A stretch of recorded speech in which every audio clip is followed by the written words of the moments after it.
Ito yung Alquantum. Ang Alquantum, galing siya sa Japan. Yung Quantum. Kung familiar kayo dun sa pendant na binebenta before na nakakalakas, yun yung 25,000 na pendant.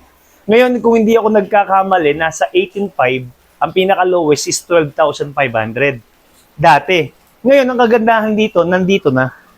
Tapos, libre na siya.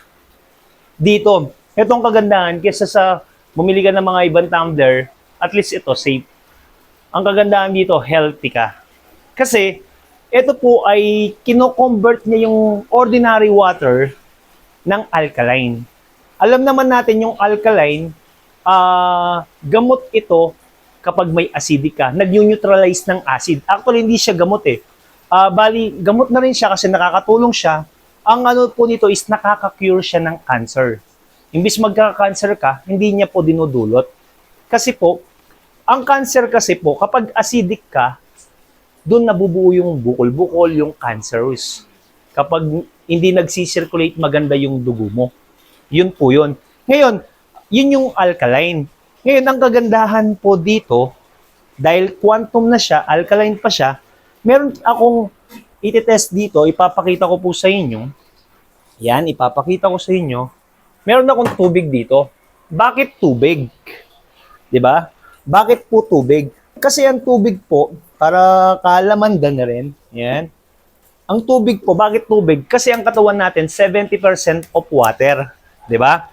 70% of water, ito po yung tubig na binibili natin. Hindi ko na babanggatin sa pangalan kasi yan. Ito po yan.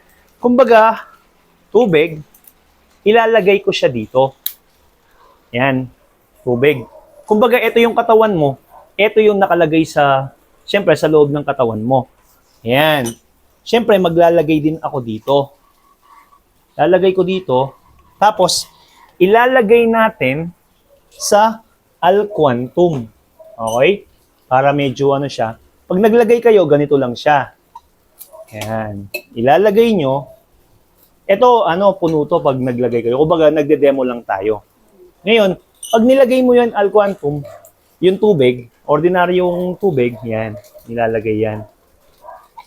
Okay? Ngayon, nilagay. Iano mo lang, shake mo lang ng ganyan lang. O, nakalagay na. Nakalagay dito yan. Okay? Medyo Tapos, meron akong ito yun. Ito yung pH chart. Kumbaga, malalaman mo dito, kapag acidic yan, nandito yung color niyan. Kumbaga, acidic, hindi ka healthy. Acidic, dito ka magka-cancer kasi acidic ka na. Dahil sa mga natin. Tapos, kapag dito yung kulay, alkaline yan. Kaya dito, pag kulay alkaline, ito dapat yung kailangan mo kapag acidic ka para ma-neutralize yung acid. Ito po yun. Ngayon, meron akong tinatawag na water test. Malalaman natin kung acidic to or alkaline. Okay? Yan, ilalagay ko dyan. Ngayon, ito yung binibili mo. Binibili yung tubig. Ito yun, lalagyan ko siya ng pH test. Okay? Anong klaseng tubig ito? Kilala niyo yung tubig na yan, di ba? Napansin nyo, dilaw. Ibig sabihin, eto po yan ibig sabihin, dilaw siya, acidic siya. Hindi siya healthy. Bakit? Kasi acidic eh. Isipin nyo, acidic. Acidic ka na, ipapasok mo sa katawan mo acid, anong mangyayari? Diba? Lalo kang tataas yung acid mo. Yun po yung isa sa natin, kapag acidic ka, malapit ka sa sakit. Okay, akala natin safe yung iniinom natin, hindi.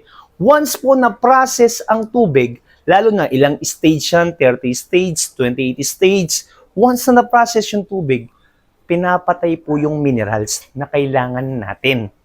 Kasi nga, dahil sa mga kinakain natin na hindi na talaga healthy, hindi na safe, kumbaga, yung mga fast food, punong-puno ng preservatives yan.